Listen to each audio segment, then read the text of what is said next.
شروع اللہ کے نام سے جو بڑا مہربان نہایت رحم کرنے والا ہے۔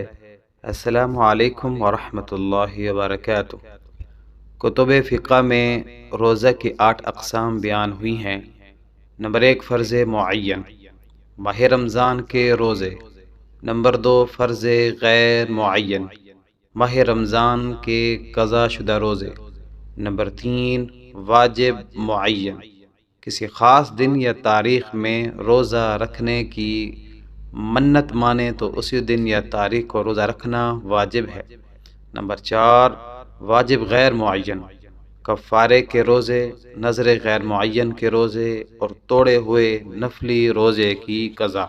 نمبر 5، سنت، محرم الحرام کی 9ویں اور 10ویں تاریخ کے روزے، عرفہ یعنی 9ویں ذی الحجہ کا روزہ اور ایام بیض یعنی ہر قمری مہینے کی 13ویں، 14ویں اور 15ویں تاریخ کے روزے۔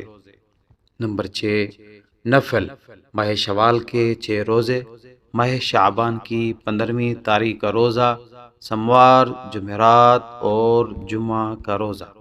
نمبر 7، مکروہ تنزیہی، محرم الحرام کی صرف 10ویں تاریخ کا روزہ، صرف ہفتے کے دن کا روزہ رکھنا، عورت کا بلا اجازت خاوند نفلی روزہ رکھنا۔